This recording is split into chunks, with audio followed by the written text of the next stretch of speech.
आज इस वीडियो में हम बात करने वाले हैं कि देश दुनिया के तमाम अभ्यर्थी, चाहे वो बीटीसी अभ्यर्थी हो या फिर डीएलएड अभ्यर्थी हो या फिर शिक्षा मित्र हो, वे चाहते हैं कि बीएड अभ्यर्थी जो है कक्षा 1 से लेकर के 5वीं तक के लिए शिक्षक बहाली की प्रक्रिया से जो है वो बाहर हो जाए।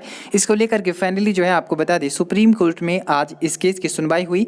सुनवाई के दौरान जो कुछ अहम बातें हुई है ये हम आपको बता दें। सारा मैटर जो आज सारा दिन जो सुनवाई हुआ बीएड को 1 to 5 से बाहर करने को लेकर के, इस मामले पर बहस के दौरान जो कंक्लूजन निकल के आया है वो बता दें आपको। बीएड कक्षा 1 से लेकर के 5वीं तक के लिए शिक्षक बहाली की प्रक्रिया से बाहर नहीं हो सकते हैं।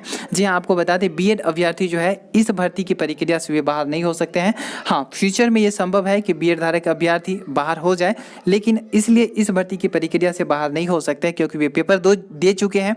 इसके अलावा जो है उन्होंने फॉर्म भी फिलअप कर चुका है और उसका रिजल्ट भी आ चुका है। इसलिए वे कक्षा 1 से लेकर के 5वीं तक के लिए शिक्षक बहाली की प्रक्रिया से बाहर नहीं हो सकते हैं। अगर आप कक्षा 1 से लेकर के 5वीं तक में पास है और अगर आप फॉर्म अप्लाई कर दिए हैं तो आप निश्चिंत रहे।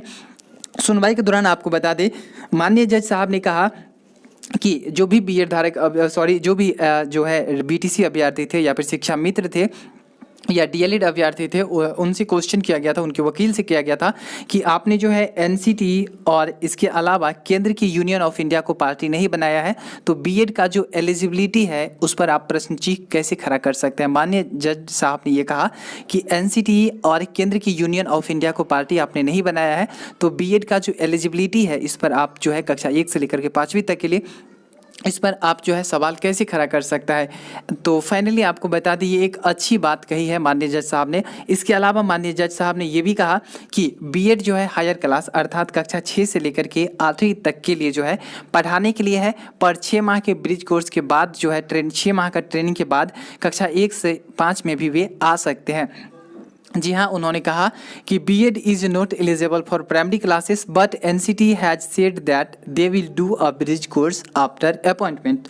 तो ये एक अच्छी बात है। आपको बता दें, माननीय जज साहब भी स्वीकार रहे हैं कि बीएड धारक अभ्यर्थी जो है हायर क्लास में पढ़ाने के लिए है, लेकिन 6 माह के ब्रिज कोर्स अगर वे कर लेते हैं तो इसमें वे आ सकते हैं, वे पढ़ा सकते हैं कक्षा 1 से लेकर के 5वीं तक लिए। साथ ही आपको बता दें कि अब माननीय जज साहब ने ये भी कहा कि जो है आपने हाईकोर्ट के सिंगल बेंच या फिर डबल बेंच में जो है आपने पीएल दायर नहीं किया, तो फिर डायरेक्ट जो है आप सुप्रीम कोर्ट आ गए और सुप्रीम कोर्ट आने के बावजूद जो है आपने एनसीटी और केंद्र की जो है यूनियन ऑफ इंडिया को जो है पार्टी नहीं बनाया है। तो इस पर आप कैसे प्रश्न चिन्ह खड़ा कर सकते हैं कि बीएड धारक अभ्यर्थी कक्षा 1 से लेकर के 5वीं तक के लिए जो है योग्य नहीं है इस कक्षा 1 से लेकर के 5वीं तक में शिक्षक बनने के लिए।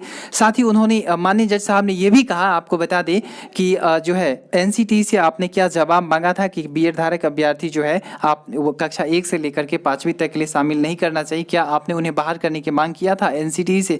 तो उन्होंने जो विपक्ष के अधिवक्ता थे उन्होंने साफ क्लियर कर दिया कि उन्होंने जो है नहीं जवाब मांगा था और डायरेक्ट वे सुप्रीम कोर्ट आ गए थे। तो ये था आज का कुल मिलाकर कंक्लूजन।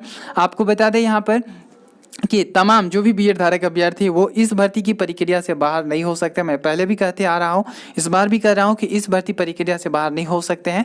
आप तमाम अभ्यर्थी सेफ है। हालांकि भविष्य में ये संभव है क्योंकि पहले बीएड 1 to 5 में पढ़ाने के लिए योग्य नहीं था, पहले भी था लेकिन फिर उसे हटा दिया गया था, फिर बीच में शामिल कर लिया गया और फिर अब जो है फिर से एक बार बाहर करने का मुद्दा जो है आप देख सकते हैं।